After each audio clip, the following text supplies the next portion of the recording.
Hello, and welcome to Pathways to Healing, the Perfect Step podcast. We are your hosts, Cody Norman and Logan Frye, paralysis recovery specialist at the Perfect Step, also known as TPS. We are not doctors and are not prescribing anything, as this podcast is for informational purposes and should not be considered legal advice.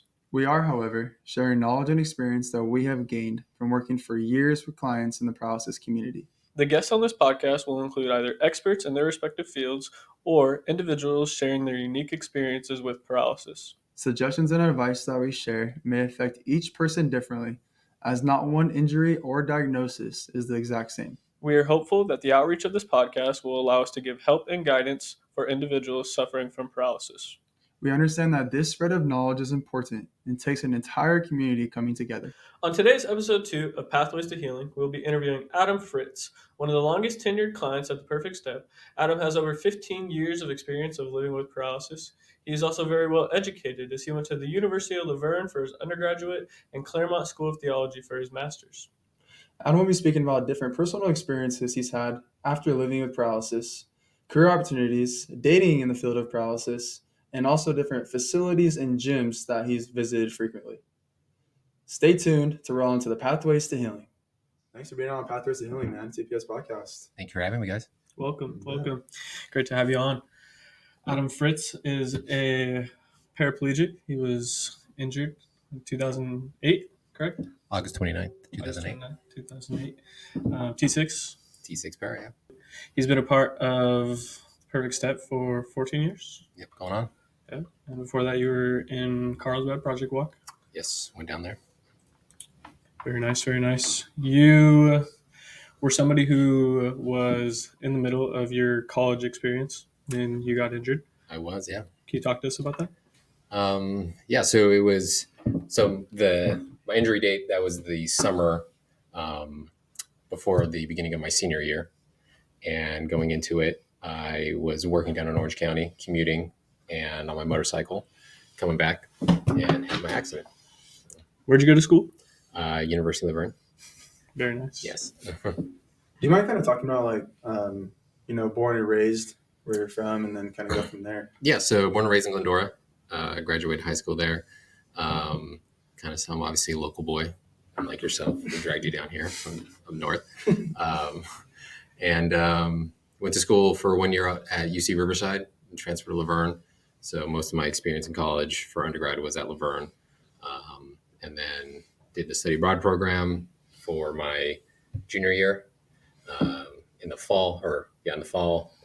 the spring, came back, was working, and then that's when I had my accident. So I was kind of riding that high of going into my senior year of college and looking forward to what was going to come after that. And then I had my accident and everything kind of was put on hold for the moment. What were you studying at Laverne? I was studying religious studies. So don't make fun of me. I know. I had a plan at the time. And then your master's program? I went to Claremont School of Theology and I got a degree there. And was planning on doing PhD, but it's too expensive. I think we've all had those thoughts and second guess. We've all been there. Yeah, it's understandable. We're all that generation, right? We are. So how long was that gap from when you graduated with your bachelor's to when you started your master's?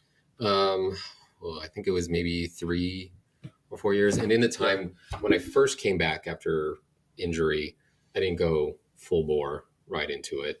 I actually probably went in too fast because I had my injury in August, got out of rehab in October, and then started up. I don't know if they still have it now, but Laverne had a J-term period. J-term. And so I started right into that. So that was really fast going into it. And I was still doing outpatient rehab at Casa Colina. I should have specified that. That's where I went. And then was doing that and trying to go to school at the same time and still just dealing with the mental side of it and the physical side of it coming back from an injury. So it was too fast. In my honest opinion, I would not recommend people doing that. But I was so singularly focused on trying to stay on track, trying to be finished on time and do everything. And I think I was like reaching for something positive. Like I could do this, when in reality, looking back at it, it was to my detriment to try to rush it. So. Can you talk to us about your experience of being at Laverne pre and post injury and what that change was like? Well, it was a complete perspective shift when you go from being a able-bodied 21-year-old male to now a paralyzed 21-year-old male.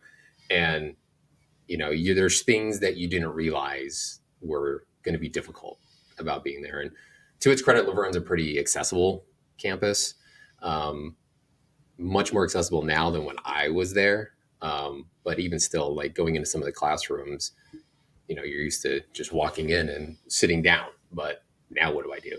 Where do I park myself essentially? And I didn't know what to do, or where were the elevators? I think it was Miller Hall. Like I had no idea. I didn't pay attention to any of that. So it's all those small things that you don't really look at when you're not in a wheelchair, or have someone that is in a wheelchair, or live in that kind of world.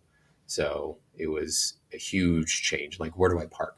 I was used to parking in one area and just running to class. Well, now you can't really do that. You got to figure out a way. I think it's Founders Hall, the elevators over in the science building. So to have to figure out where that is, take that up, go over to get to my classroom. So that was difficult. And Founders, it's one of the original buildings there. So classroom is not really set up for someone in a wheelchair. So kind of navigating that, I quickly learned that I needed to go before classes, before whatever semester, and kind of map out my route, figure out where I was going to go, what I needed to do. And the services that Laverne provides, I forget the department, it's escaping me right now, the disability services office, they were a big help, and if I needed anything. But at the time I was still very much focused on, I could do it all myself. I can do it on my own. I don't need help. And I think for a lot of people who are in chairs, I think especially guys, that's the big focus that we have, is we still want to hold on to what we were before and try to still emulate that post injury. And I think, again, to my own detriment, I probably should have relied on them for more services that they provided, but that's how many years ago now, so it's kind of too late for that. Yeah, absolutely. No, that's thanks for sharing that with us, of course, the audience. So I think next thing we kind of talk about is going into the next topics is kind of explain to us a little bit about your relationships, maybe with your peers at Laverne, or with also family after the injury. Well, post-injury, I think anyone who's had an injury knows that, you're the one that has injury, but your family, your closest family members, friends, relationships, they're going through it with you too. And I think that's why support groups for them are important, not just for the SCI community, but everyone involved in it. So, my family had to go through the ringer when I had my injury. The way they found out, how they, going through it all, that's one thing I don't want anyone to have to experience, family members. And then, post-injury, when I was at Casa Colina, seeing what other families had to go through too. And I will say I'm incredibly blessed and fortunate that I had the support structure that I had. But it still has its effect now, seeing what my mother has to go through, and my dad and grandparents and all of that. It's a scar that's not just on me physically, but on them emotionally, because I can't imagine seeing my child in a hospital bed, paralyzed. Like they're helpless. What do you do? Any parent would feel that way. But, in some respects, to be like, in some way caused that, you never want to cause pain to your mother or father or grandparents, but it's still tough, and I think for me, and maybe for a lot of people too, trying to be as best you can is almost in a way like therapeutic, because you want to help them not feel it anymore. Maybe that's you're trying to be selfless or whatever it may be. Maybe it's an altruistic idea that may work, but still it's hard, and it changes everything. The whole world changes. And I'm very lucky that I'm a paraplegic. For people who are quads or who have traumatic brain injuries, it's a whole other set of things that I don't even know. It's a whole world I don't know. But just figuring out the little things, like when I talked about when I was going back to Laverne and figuring out how do I get around? It's like, that's just at school, but school is secondary to how do I get around my own home? Like, how do I do all of that stuff? most homes aren't designed for someone in a wheelchair. Most people don't even think about that. But going back home, I know that was a huge thing is, okay, well, Adam's at inpatient rehab. Now he's doing his outpatient. Well, there's a next step, and that next step is going home, but can we get him in the home? Can we do all that? And that's a huge burden that I think a lot of people just don't realize the financial and the emotional burden of all that. Can you talk to us about your experience and how going through those changes molded kind of who you are today and your relationships that you're able to maintain going through that arduous time? Well, it like I said earlier, it changes everything, and it changes what you do as a person. And kind of old Adam and new Adam, you almost have to go through a rebirth through it all.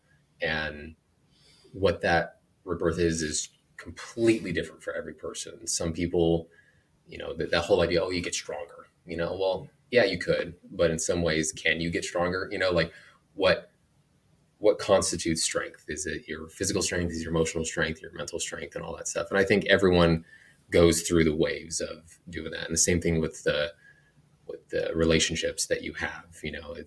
You have those pre-existing relationships of family and friends and all that. And we can talk about that, how those change significantly, especially friends.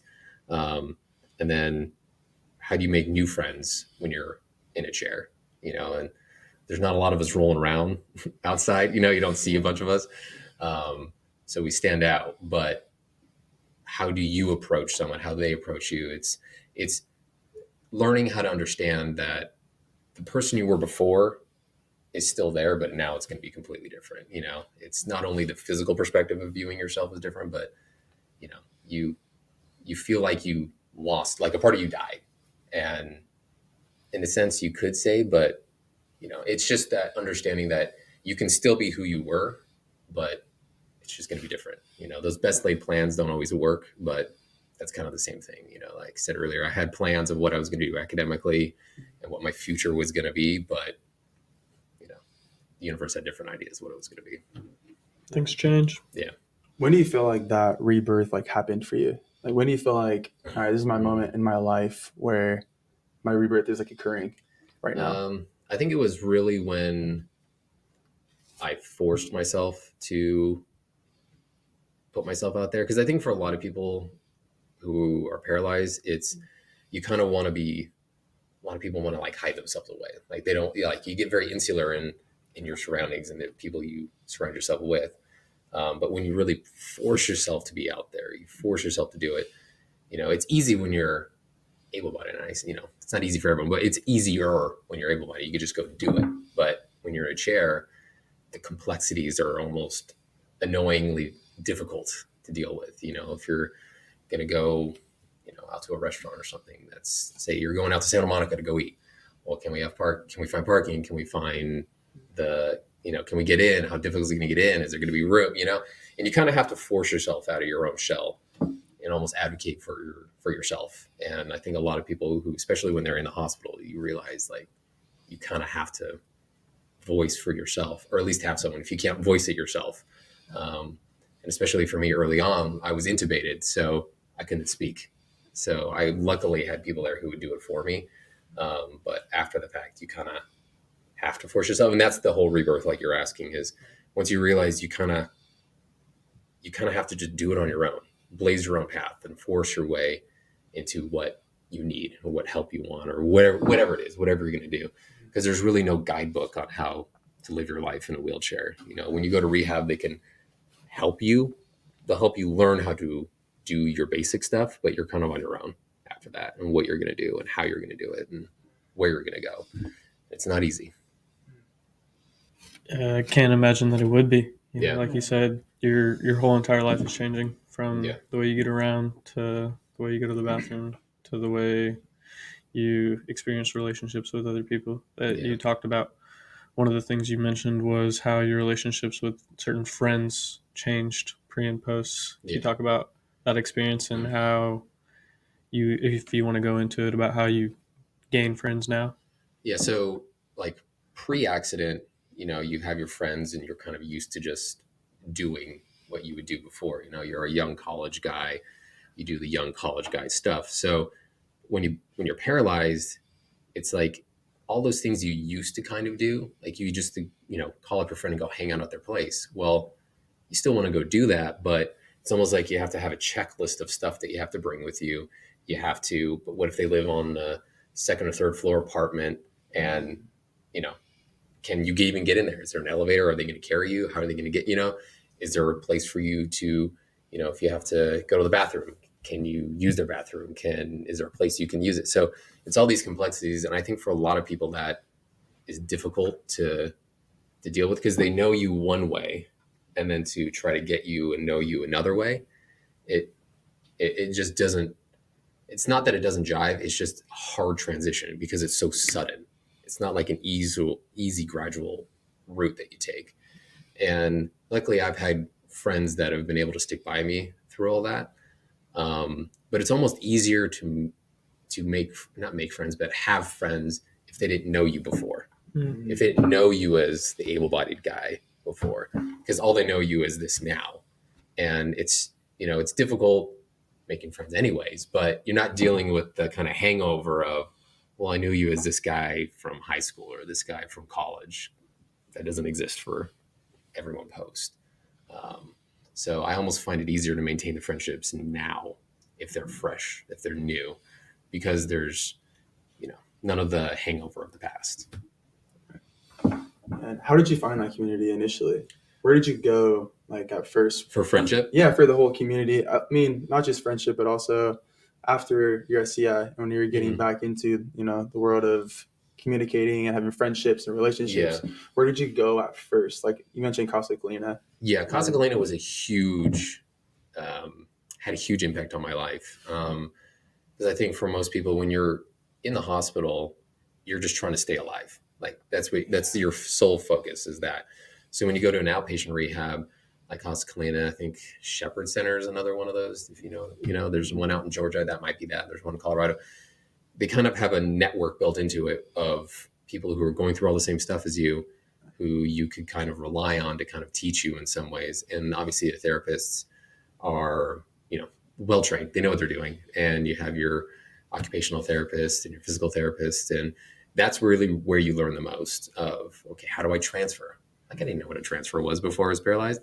They had to teach me everything. And, you use the slide board and do all that whole process. Or, they have Casa Colina has a little kitchen almost. And, how do I, boil water?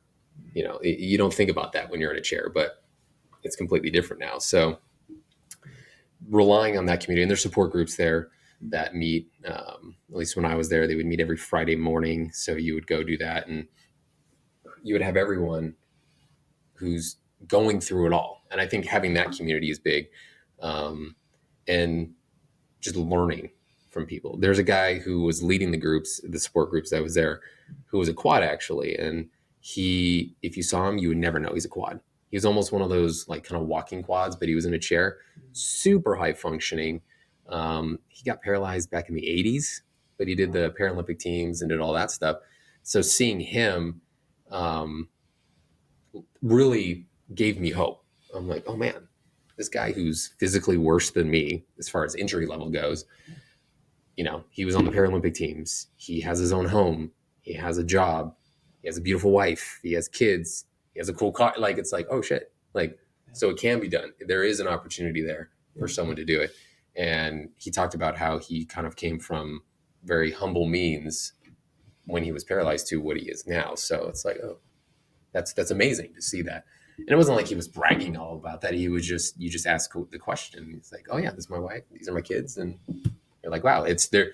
You don't think that those things are going to be possible when you're injured, because your world gets really small when you first get injured. It's like the hospital room we're in. That's what you think your world is.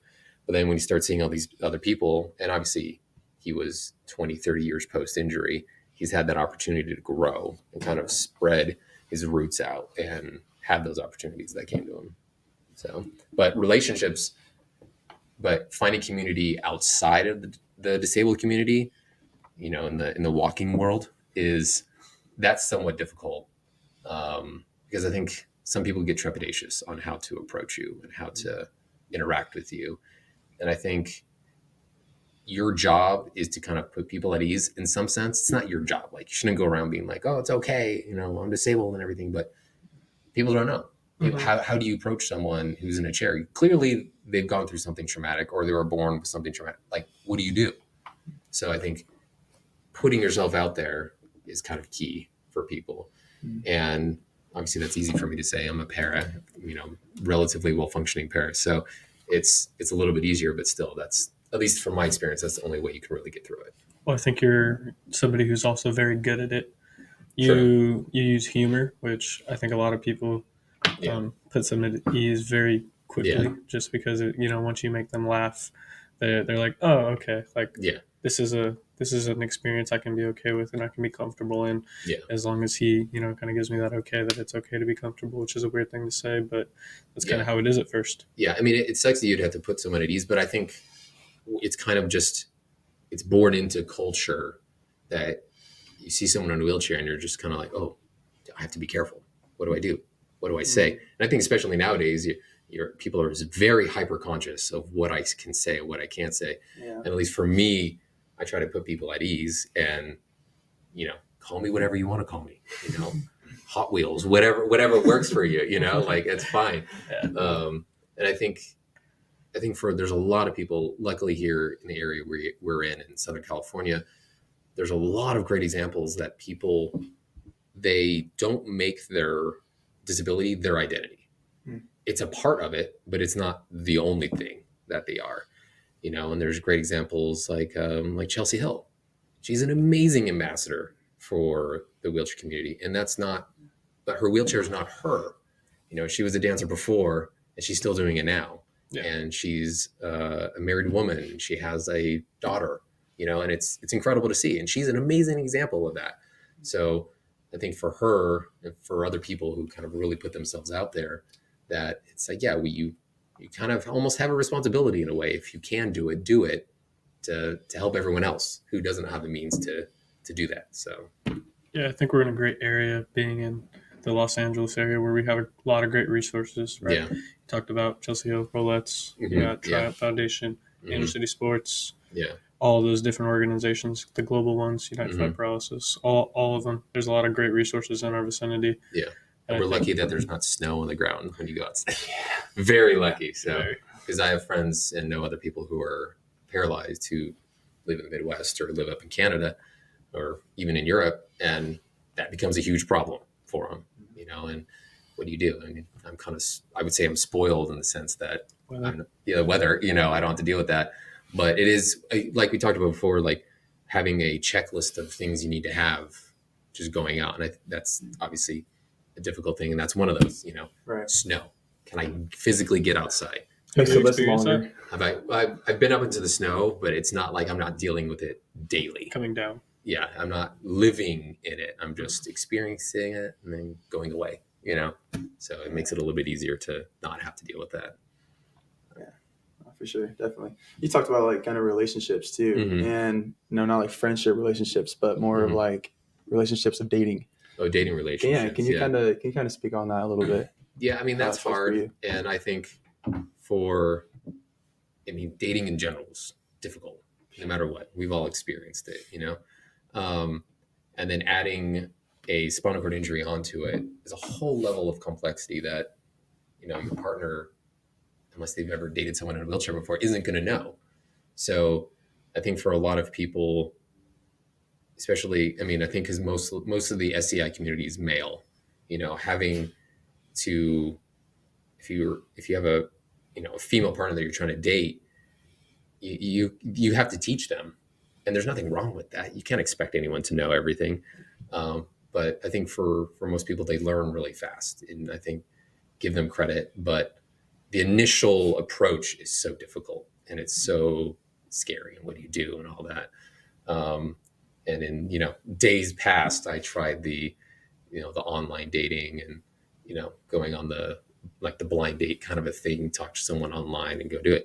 And it's like nerve wracking because it's like, I don't know how they're going to react. I really don't know. Like, you just don't know. It's one thing if you know someone before, like if you interacted with them before and then they show interest in you, and that's great. That's amazing. And then there's plenty of guys who've men and women who've, found their life partners that way, and then they got married and all that stuff. But to do it online, it's terrifying, and even you guys could attest to it. Trying to do it online as an able-bodied person, but it's still difficult. So it's like, do you show the wheelchair on the profile beforehand? Do you not? Because if you don't, then you're kind of lying. So you kind of have to, but you don't want it to make it the focus. So, and I think you can't fault someone for not wanting to date someone in a wheelchair, at least in my opinion. If they're just not into it, they're just not into it. Or if they just don't feel comfortable, that's fine, whatever. So it does take someone special.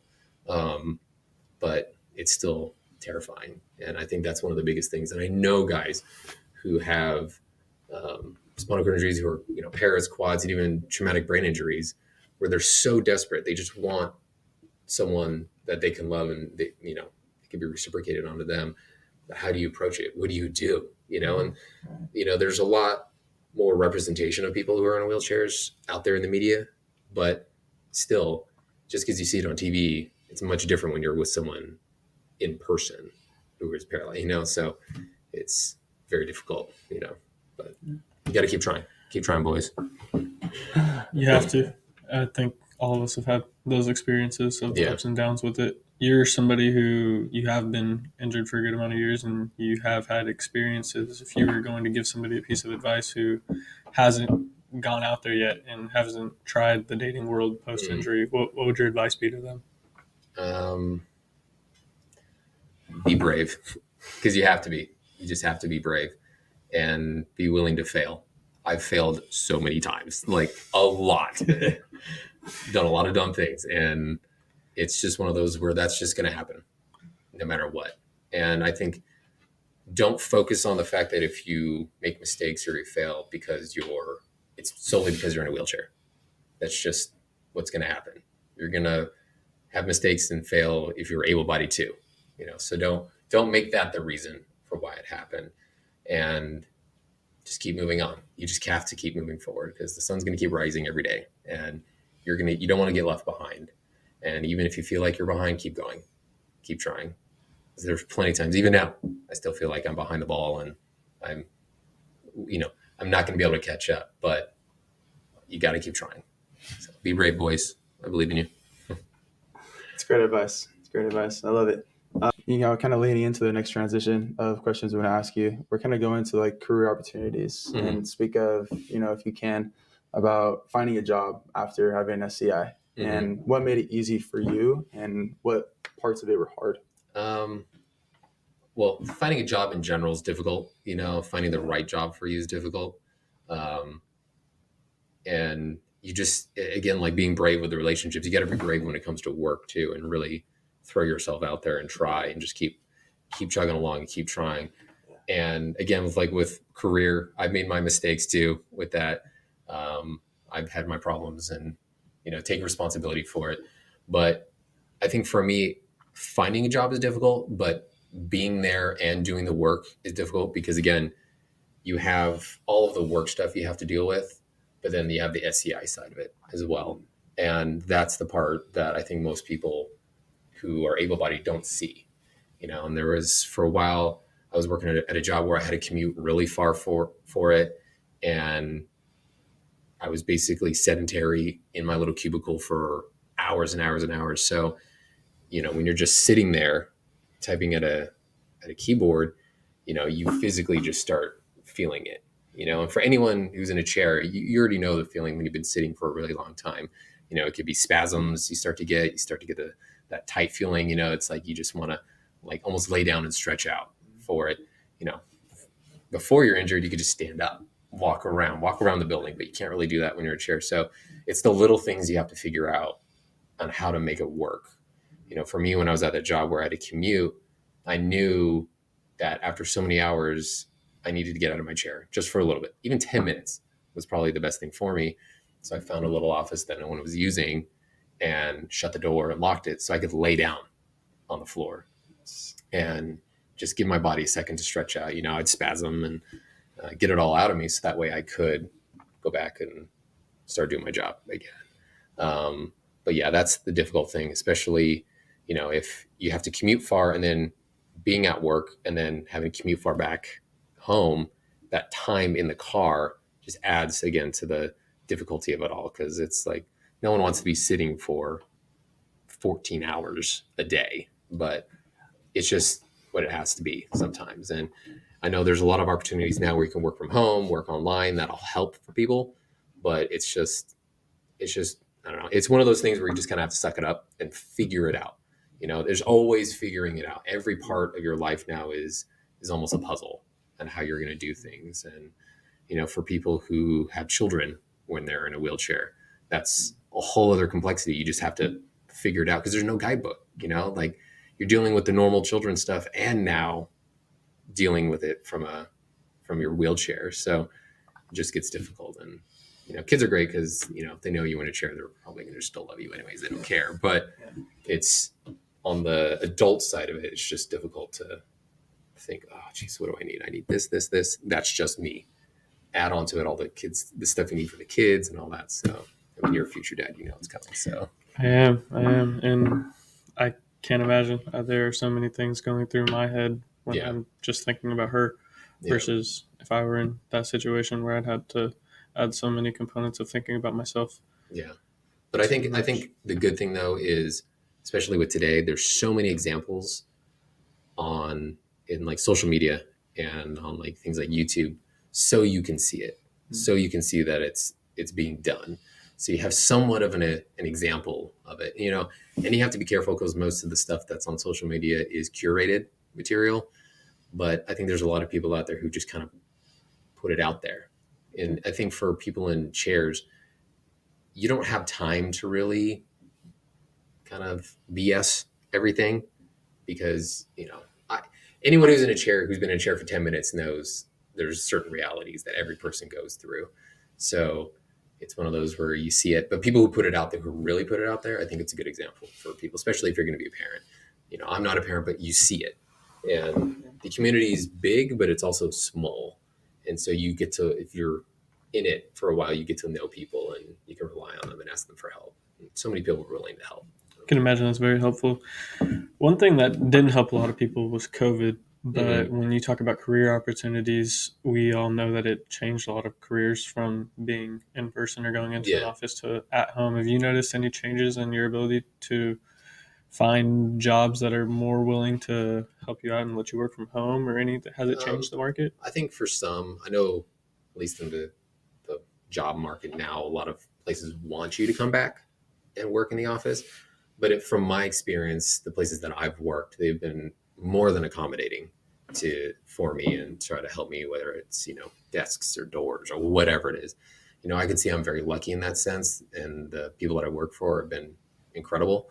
But I think that's for most companies. I don't think anyone's really going to go out of the way and be like, get up the stairs, a wheelchair guy, like they're going to try to help. And obviously there's legalities with that too. But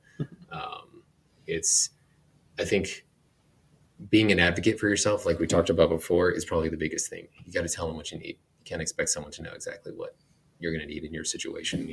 Does the desk need to be higher? Does it need lower? Like asking for those types of things, I think is more than reasonable and helpful. Definitely. Yeah.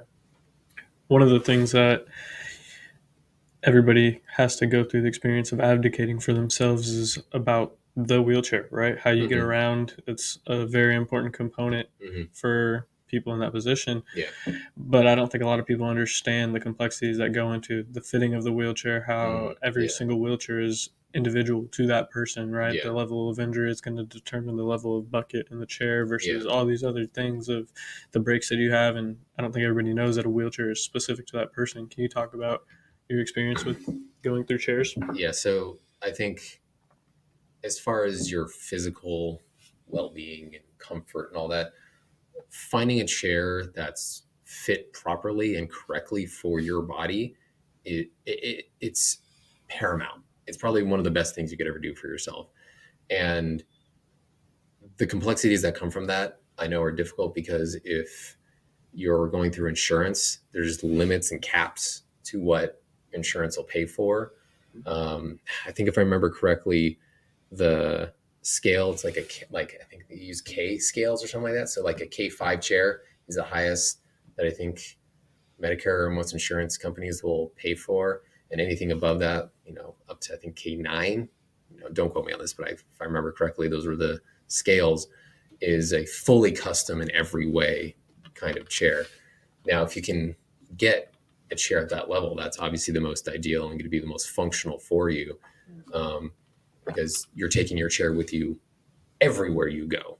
That's, you could change your outfit, change your shoes, but most people aren't changing their chairs daily, so you got to find something that you can be comfortable with for 24 hours straight if you need to. And obviously finances are probably the biggest factor in that. So, and it's not just finances too, it's also finding someone who knows what they're doing when it comes to fitting a chair. And my early chairs, it wasn't that I had a bad fitting. It's also my body was changing so much. But you don't really know what you're going to do, physically what's going to work for you at the beginning. So, if I'm giving advice to anyone, it's like, give it time. Try to find the best chair that's going to fit you, or have the best fitter, I guess you could say, at the time. But also know that that's not going to be your only chair you're ever going to have, and that you're going to have to improve, and it's going to get better, physically for you, because your body kind of settles in almost. It's almost like you're breaking in a baseball glove. Mm-hmm. At the beginning, it's going to be stiff. You're not quite sure it's going to work, but after a couple of years, it's pretty broken in and it feels good. But for me, like some of my first chairs, my sitting posture wasn't good. Like almost had a lot of dump to it. Like you can feel your low back kind of dump out a little bit. And I remember my lower back just was killing me if I was in my chair for more than 5 hours. It just sucked. But my chair now, it fits me great. The cushion, the seat cushion and the back cushion combination that I have, and also the angle that I'm sitting at, it's worked out great. Luckily, I'm going to have to get a new chair very soon. But it makes a world of difference for your abilities to function, and just get around in life. If you feel terrible all the time, you're not going to project and, outwardly be good, so I think that's the big thing, is finding that chair, that cushion. And obviously you have to worry about pressure sores. That's a huge thing. Avoid those at all costs. I've luckily been able to avoid for the most part. But when I was in rehab, I saw a lot of people who were dealing with pressure sore issues, and it, from the outside, you kind of get scared almost. Luckily, my PTs, when I was at Costa Colina, almost scared it into me not to get them. Like they would, if I ever got one like that, they'd probably find me. I'm still scared of them. They're probably hiding over there right now. If I ever said I got one, they'd pop out of nowhere and beat me, because they're like, "We told you not to do." So That's good though. Yeah, and I think that's important. And that gets back down to the whole checklist that you have. You're constantly having to check your body. You're always I'm sure you're not constantly being like, "Oh, I got to check my body for all." No, it's like, but that's what happens when you have a spinal cord injury. And if you're not doing it, loved one's doing it, your partner's doing it, you have to do that. So it's just part of your daily routine. Well, that goes into there being just a whole checklist of secondary complications, right? You talk about pressure sores, the UTI. Oh, UTIs, yeah. Bone density issues, DVT. I hate UTIs. They're the bane of my existence. Can you talk about your experience with, not just UTIs, but bladder, and how that whole process changed for you? Well, I think for anyone who's paralyzed, if you could tell them, hey, well, you'll be in the chair for the rest of your life, but we'll give you full bladder and bowel function back, they would take that in a heartbeat, because your life kind of starts to revolve around these bodily functions. I'm, at least for me, I'm always cognizant of the fact, like, I need to have a space so I can go to the bathroom, so I can cath myself. Obviously it's a little bit easier because I'm a male, so I can kind of do it anywhere, but still it's something that's always on your mind. It's that checklist of things you have to be thinking about. Obviously for any bowel movement stuff, most people are on a routine that they do, so that way they can handle that. But obviously you have mistakes that happen, typical of, you eat something bad. We've all been there, able-bodied or not, and it's difficult. So I know something like that is a fear for anyone in a chair, because it's not something that's easily, cleaned up quickly or handled fast. It's, what do you do? Mhm. It's just the reality of it. And bladder infections they're part of that whole checklist of worries that you have. And everyone's experience with it is totally different. For me, I can kind of know when it's coming because I've been in a chair long enough. I know what my body will do and how it functions.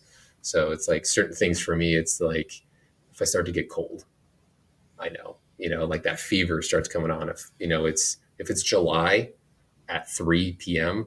and I'm starting to get cold, well, there's probably a problem here. It's probably a bladder infection coming.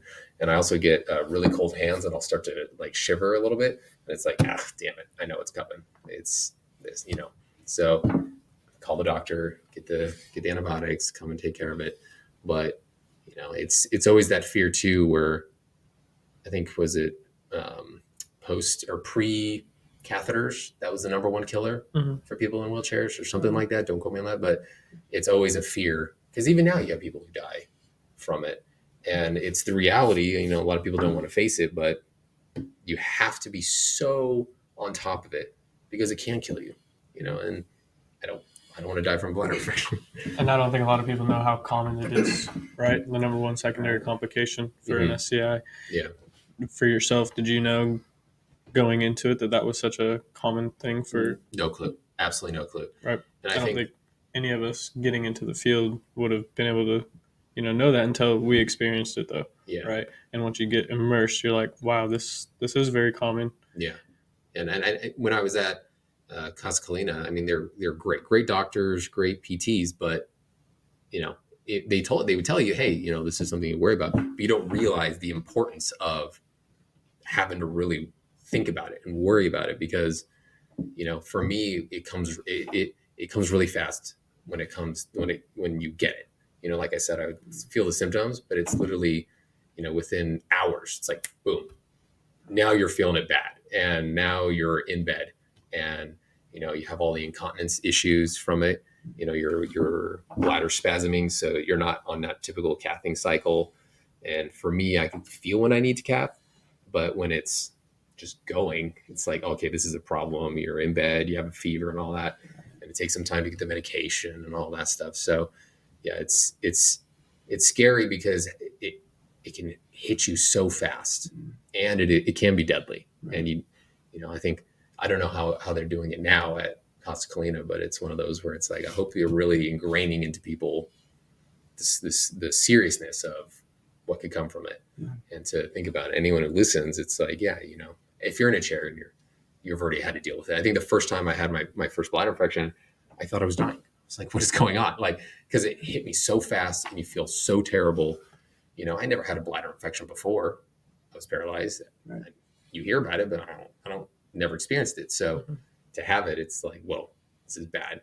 Right. And for me, I have a couple throughout the year. I try to be really on top of it, drinking a lot of water, drinking a lot of fluids, cathing and doing all that stuff. You can only do it so far, because especially if you're doing the intermittent catheter procedure, you're introducing something into your body, a foreign. There's an opportunity to introduce germs, bacteria into your body that would never have gotten in there before. It's the same thing for someone has an indwelling catheter, but obviously you're not taking in and out as much, but still you're introducing something into your body that could potentially lead to something. So that's the stuff that I don't think people think about, especially when they're first injured. I don't even think they know, right? Yeah, you wouldn't know. Who knows that there's indwelling or intermittent? Yeah, unless you have somebody who's been in that experience or you've experienced it yourself. Yeah, well, it's all the SCI nomenclature that you don't know about before you're injured, and even when you're injured, when you first get injured, you're still learning all this stuff. What's it? Intermittent catheterization procedure. What the hell is that? Oh, it's cathing. Oh, okay, I get it. And obviously, things have improved significantly, from when I was first paralyzed. But there's a lot of things that you still just don't know. And I think for a lot of people, you probably know now. Like for women when they have that surgery to move their urethra to the belly button so they can cath through their belly button.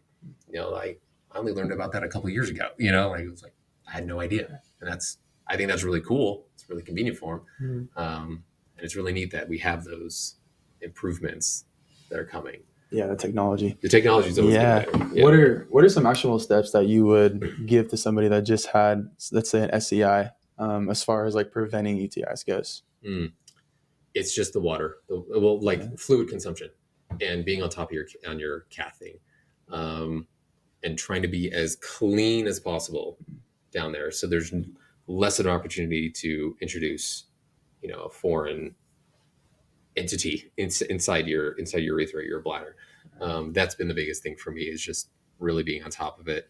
And if I don't drink enough fluids, I'm setting myself up for potential UTI, and you kind of have to be on top of it. I think when I was first paralyzed, when I was at Costa Colina, there was an old guy who has been paralyzed for like 25 years. He was telling me first thing he does in the morning is he drinks a big glass of water. And I didn't really understand. I thought I was like, everyone says everything different in the morning. But now that I've been in chair a while, I'm like, oh, that's what he's talking about. He does that because if you're sleeping for 7-8 hours, whatever time it is, your bladder, it's just the urine just building in there, and you have to try to get it out. You have to flush it out. So, and for someone who's paralyzed, you see your pee a lot, not to be too graphic, but if you're doing it into a bag, you see it. So you could see the color, the clarity, and all that stuff. So you'll learn the precursors to potential infection. You know what your urine color, what it's going to lead to, and how it's going to be. But again, you have to learn that through experience. Yeah, you have to learn that the hard way, and just pay attention to all those little things. Add that to the checklist of life. Okay, what color is my urine? Okay, we're good. It's bad. All that stuff. Keeps getting longer and longer. Keeps getting longer. Never ends, man. No, it doesn't. I couldn't imagine. Right? You keep talking about your experiences with CASA and their PTs, OTs. We know they're great. We get a lot of people, who come from over there. You've also been a part of Project Walk, Perfect Step, all these other opportunities. Can you talk about your relationships with the doctors who were first with you, to the PTs, OTs, to the trainers you deal with now? How have those relationships helped with your experience? Well, big shout out to the doctors that kept me alive at UC Irvine Medical. Thank you, guys. Never met them, but thank you. So obviously your relationship with them, it's just kind of for that moment, and then they kind of send you on your way. They got other things they got to deal with. But when I was at CASA, the doctors there were great. They did an amazing job. Obviously they're focusing a lot on SCI, so they know it really well. Obviously they're dealing with a lot of other stuff, stroke, TBI, all that. But they did an amazing job. And I think having a network of people, of PTs, OTs, doctors who know what they're doing, because not every OT or PT is well versed in spinal cord injury. They've experienced it probably in school, but that's not necessarily their sole focus. But at Costa Colina and other centers that deal with spinal cord injuries, that's their focus. They deal, their population is huge for that, so they know what to do. And for me, I kind of break things up of, you have your inpatient, outpatient, and then places like this here. And they're all needed in my eyes. You can't go from inpatient hospital jumping into a place like this here, and at least in my opinion, and do well, because you need those intermittent steps in order to get to a place like this and be successful, or at least get the most out of your money from it.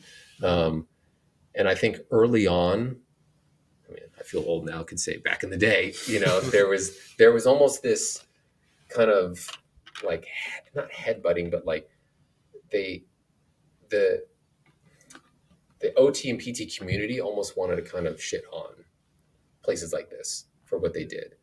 And I never understood why.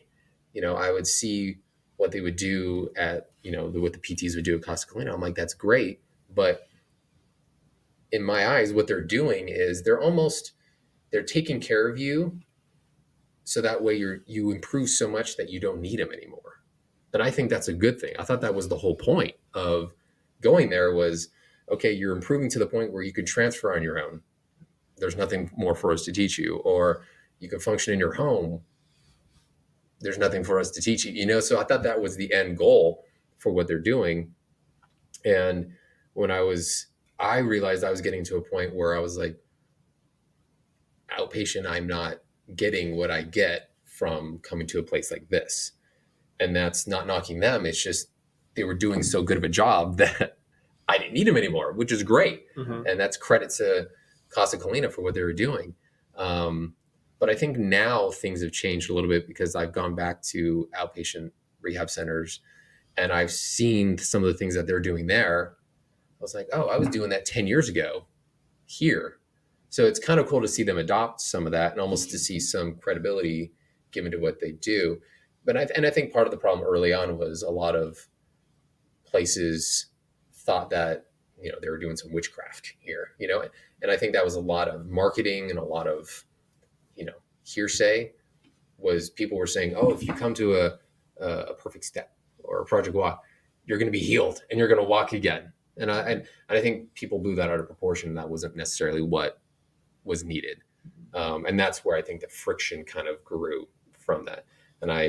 And so I try really hard to be like, no, there's a place for all of it. Mm-hmm. You know, there's a place for the PTs, there's a place for the OTs, and a place for a Project Walk, Perfect Step, places like this all over the country. And that's needed. And I mean, I wish it was cheaper, but you know. Us too. And I think we agree. I think we can all agree that all of them are needed. Yeah. We're not promising that we're going to be the ones to cure it or help anybody. We just have an idea and a belief that exercise is good for everybody, no matter your situation. Yeah. And again, I think if you're not at the level where you could come here, like if you haven't graduated from your outpatient rehab type places, you may not get the best out of coming to a place like this.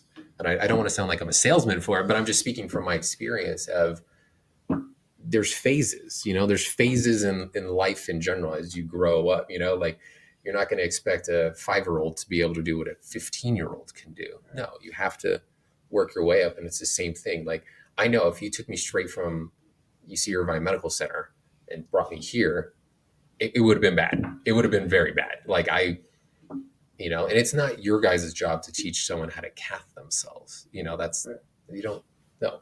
That's what the PTs do. They get paid the big bucks to go do that kind of stuff, or in the OTs. So everything has to be in phases. And I think, and I'm very thankful for what I received. And I think you also have to include not just, you know, PTs, OTs, Perfect Step, but also the wheelchair community as well, because that's a huge learning in, you know, world environment for me. You know, the PTs taught me how to transfer, but watching people on YouTube who are in chairs is where I learned how to do so many other things. I got so many other ideas on how to do crazy transfers up into lifted trucks, you know, like, or to go up and down stairs in my wheelchair. I remember I saw someone do it online on YouTube, and then I brought it to my PT and I was like, hey, can we go do this? And they're kind of like, what? Why? And I'm like, because it looks cool, you know? And so taking those and having them modify it to my specific needs, because the guy that was doing it, I think he was like a L1 para. So his abilities are way better than my abilities at T6. So you have to modify everything. And again, we talked about it before. You kind of have to figure things out for yourself because no one's going to teach you. And being a T6 on my level, another T6 may not be able to do exactly what I can do, and I may not be able to do what they can do. So you kind of have to, and you can't hold yourself to the same standards that someone else has, because that'll just blow up in your face, you know? You know, and it's just figuring it out. And one story that I wanted to talk about before I forget, kind of talking about the phases, was back when I first went back to Laverne and started going to school there. This is a story of, you know, realizing I'm on my own when I'm there. I was in, what do we call it? I think it's Miller Hall, the basement where they have the photography stuff. Mm-hmm. I don't know if you've ever been down there. I was down there. They have a bathroom down there that I could use. It was in the basement, so I go down there to use it, and I'm cathing, and my body spasms. I fall out of my wheelchair, just fall on the ground, and I couldn't get up. I mean, I'm still relatively fresh going back to school. This wasn't in the January. I think this was maybe April, maybe May sometime. So it's been a little bit of time, but I had nowhere near the strength to get myself up out of my chair. And so I was down there for so long. And when you're down in the basement, cell phone, no signal or anything like that. So eventually the janitor found me. Oh, geez, man, are you okay? And so he helped me get back up into my chair. But it was that experience really taught me, like, oh no, like I got to take care of myself. Like I have to do it. And so it was that experience that really pushed me to, I'm going to be able to get in my chair on my own. I don't care what. So what did I turn to? Turn to YouTube, watching other guys get up from the ground, up into their chair, and had to modify it for myself. And so it was just over and over and over again doing it until I finally figured out how to do it. And how I do it may not work well for a lot of other people, but I kind of just said, damn it, I'm going to do it, because that experience of being so completely helpless and having to depend on someone else, like I said earlier, we want to be able to do everything on our own, but sometimes you can't, that's just the reality. But everything you can do for yourself, if you can, you're going to want to try to do it. And I've seen you do the transfer from the floor to the chair, and it's really impressive. And I feel like you make it look easy. You've done it, so many times now. It's just thousands of times. Yeah. And I forget that there's a lot of people who can't do it. And I figured, I was like, oh, I'm a T6, I should be able to do it. But I know there's a lot of people who have lower level of injury, or I guess you could say, lower, that can't do it. Right. So, and I'm just like, that's fine, but I want to be able to do it. I want to be able to get up into it. And I have taught lots of people how to do it and showed them how to do it. And, same thing I told you now, I tell them, you're going to have to, your body's different. Our legs are completely different lengths and shapes and all that. And our upper bodies have different abilities. So, you're going to have to take me as just like a kind of a guide, but modify it for yourself and do what you can. What are some things, or a specific thing that you, in a sense, had to learn the hard way? Like, you didn't get told by a PT, a doctor, anybody. You had to learn it by kind of what you talked about, figuring it out. Well, the transfers from the floor, like I was saying, that I just had to figure it out on my own. And at least in my experience, a lot of the trainers or the PTs were a little trepidatious about some of these. It may be different now because time has gone by and technology has gone better, but that was a big one. Transferring into cars was another one too, because I think it's very difficult to teach those because there's no space for someone to really be there to show you. You know what I'm saying? You kind of have to just do it. And you could have examples online where they could show you themselves, but you're kind of on your own once you're doing it. What else? Another hard thing besides transfers. I think the biggest difficulties would be like the bladder infections, learning your body, and then just putting yourself out there. That can't be taught. That has to just be done. And yeah, there's times where I just want to be in my room alone, insular, not, I don't want to see the world, bleh, gross, but I know that I have to do it if I want to feel better. That human connection in some way is good. And I think that's why places like this are so good. Because, trainers like you just throwing me around, Whoa, working on you, but it's just being active. And I think that's a big thing too. And that's one thing I wanted to get on when I talked about transfers from like floor to chair, or even in your car to the bed or whatever, just being active and trying to build as much strength as you can. What's the saying? Mass moves mass, so the stronger you are, the easier it's going to be for you to get around. You're going to feel better.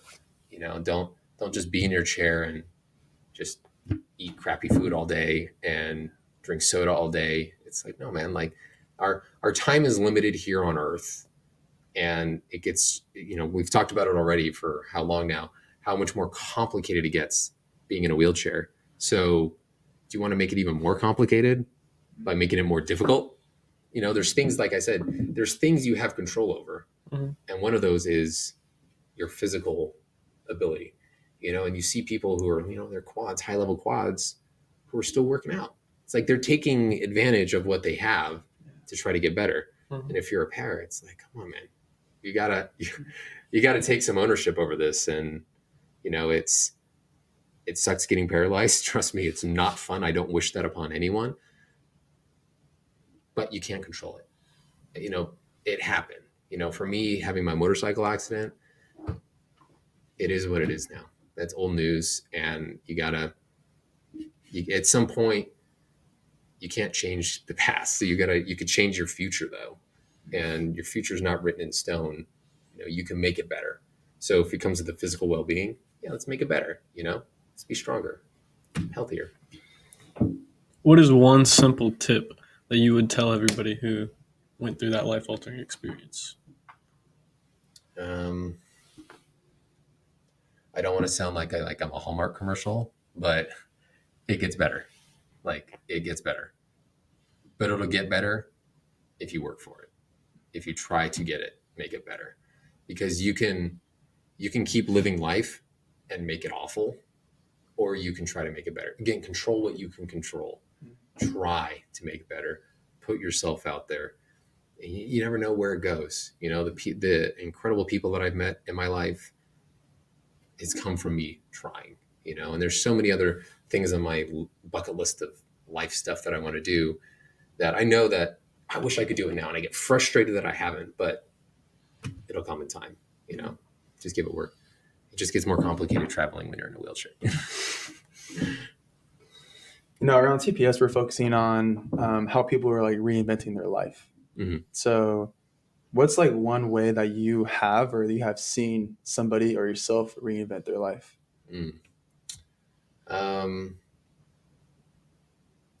Not to beat the drum of I'm sure it's been done before, but watching what Hal does here, that's an incredible thing to see it come from nothing to what it is now. So he's a good example of it. Hal Hargrave for the people who are listening. I think Chelsea Hill, she's a great example of coming from paralyzed, hospital to what she is now. She's created an empire. It's really cool to see. Who else? The one girl that comes here, the amputee, Stephanie. Yeah, seeing what she does is incredible. And there was another guy similar to my age,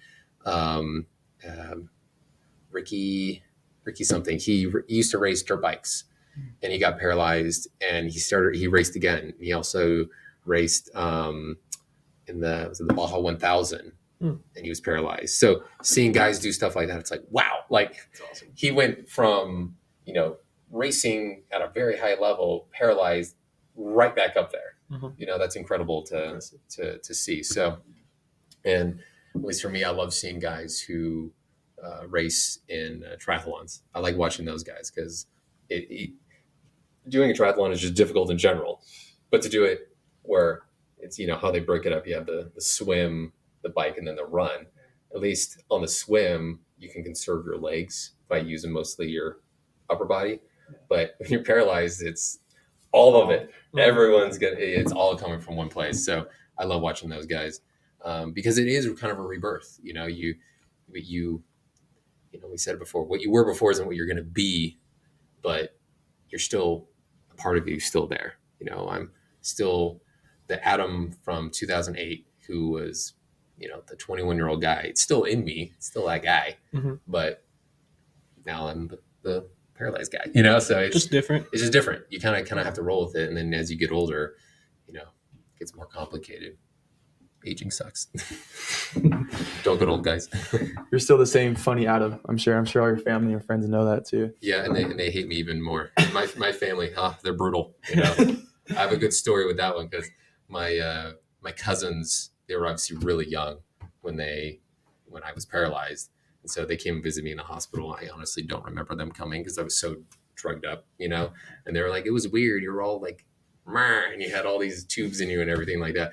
But so they've really just grown up. That's who they know. Mhm. It's only my older cousins who remember me pre-paralyzed, accident, but the younger ones don't remember me at all. So a couple Easters ago, family gathering and everything, and I'm sitting there, and my cousin's standing behind me, and she's just chilling there. She's, I don't know, freshman, sophomore in high school, and she puts her foot on the back of my chair. I have the little bar that's back there, and she puts her foot on it, and she kind of pushes, and she's like, "I thought you were gonna roll forward," but she completely flips me out of my chair. I didn't even know she had her foot there, so I'm just sitting there, and then boom, I'm on the ground. So she's terrified, So it's just, my family. I think they're secretly trying to get rid of me. I don't have any money, so I don't know why they're trying to get rid of me. Maybe I cost too much, because being paralyzed is very expensive. I think, well, not to go on a tangent, but I think that's one thing that we need to talk about is just the cost of being paralyzed is so much. We talked about the wheelchairs and how, the cost is one of the main factors for the kind of quality of chair you get or the cushion that you get. It's so expensive, and catheters are so expensive, and medication is so expensive. I think that's kind of the hidden cost that people don't realize comes with being paralyzed is it's just really expensive. And home modifications or car modifications, it's incredibly difficult. And dealing with insurance is a pain in the butt and is the worst, and it doesn't seem like it gets any better anytime soon. So all of those things are very unfortunate and hopefully are getting better as time progresses, and we're hoping that fingers crossed, please. We're all hoping. I think that you covered so many great topics and gave us so much insight. We're very grateful. I think we could have a full-on other conversation about more things, and you could share more experiences and stories. Have me back on. I could talk for hours. Sorry. We'd love to. Definitely back on. I have one more question before we end, though. I want to know what your favorite exercise is at TPS that you do, and I want to know what exercises you felt like helped you the most to become stronger and help transfer. Okay. For example, I'll answer your question, but I'm going to give a word of warning to anyone listening and or watching. Do not work with Cody. He is the worst trainer at TPS. I'm sorry. I'm just kidding. He's great. My favorite exercise.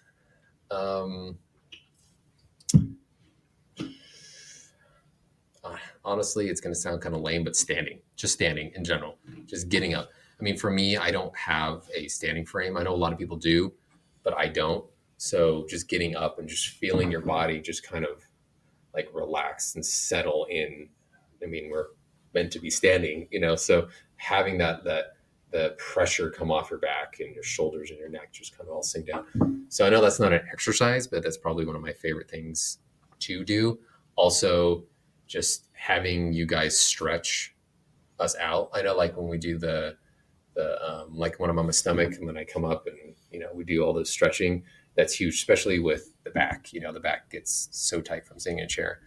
But yeah, to answer your other question, the things that have helped me get stronger, all the weighted stuff we do, the rope climb, like you were kind of insinuating there, is a huge thing. I think a lot of people don't realize, especially in chairs, is like your grip strength. You need to have that grip strength, especially if you're pushing your chair around all day. I know for me, like if I go to Disneyland, it's been a while. Anyone want to take me, I'll go. But just getting, wheeling around from 8 a.m. till midnight, it's like, man, your hands are tired. Like it kind of sucks, but to be able to do that, you have to exercise and have that grip strength in order to do it. So, doing the rope climbs that we do, doing the pull-ups that we do. And that's a big thing too, is when we're hanging, feeling your body kind of almost like you're that spinal decompression when you're up there. That's a big thing. Obviously, it's very unique to someone who maybe is a para, that can do that kind of stuff. But the standing exercises are great.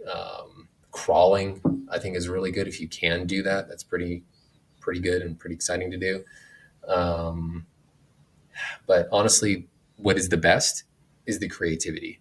That's one of the things I like about TPS. I'm going to sound like a salesman right now. I'm sorry, but just if you're any rehab center, just be like, I'm your muse. Do something. Let's figure something out. Let's try something different. There's a PT over at Casa Colina. I don't know if she's still there now. Her name is Debbie Husky. Shout out to Debbie. She would do this thing where she would have this really big, almost like a bolster, but it was kind of hard. It was probably about this big. And you'd sit on it like a saddle almost. And we would sit on it, and you'd have a mat on either side. And she'd throw tennis balls at me. So I'm having a balance on this cylinder.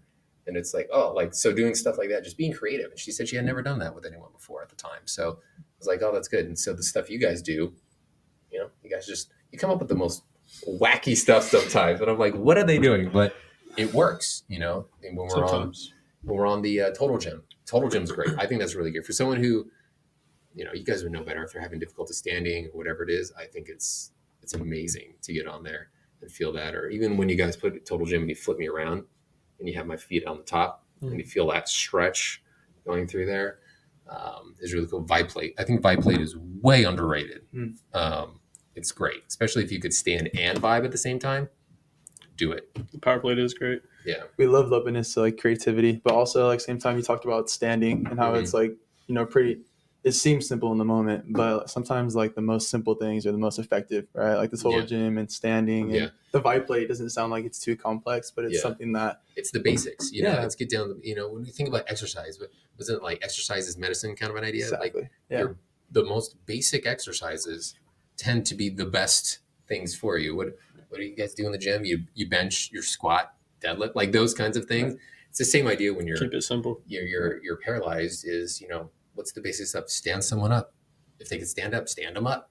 That's going to be probably one of the best things you could do, especially if when they were in their inpatient rehab and they never really did a lot of standing. I remember the first time that I stood at Casa Colina, it was like an emotional experience. It's like, oh, wow. This is what I remember this world. Seeing everyone eye to eye is pretty incredible. And you kind of, when you're in a chair, your perspective on the world is so different. You went from, whatever you are, 5 something, 6 something to now you're 4 something, like you're not used to it. So, and obviously I'm speaking from my experiences. I was in my early 20s when I had my accident. If you're a child, it's going to be so much harder. So being creative and doing all that stuff is probably great for them too. Well, thank you very much for taking your time and coming on and giving us all of your experience and knowledge. Speaking for us, please have me on. I'd love to be back. I'd love to have you back. Thank you, Adam. Appreciate it. Thank you, guys. Peace. Thank you so much for joining us on today's episode of Pathways to Healing, the Perfect Step podcast. We hope you enjoyed the conversation as much as we did. If you found today's episode to be valuable, please remember to like, comment, subscribe, share, and feel free to leave a review by clicking the link in the description below. If you have any suggestions, feedback, or topics you'd like for us to cover in upcoming episodes, you can go to our website under the tab Pathways to Healing and fill out the form. We'll be back in a couple of weeks with another engaging conversation giving insight into the paralysis community. Until then, keep inspiring, stay resilient, and roll on. These are your hosts, Cody Norman and Logan Frye, signing off.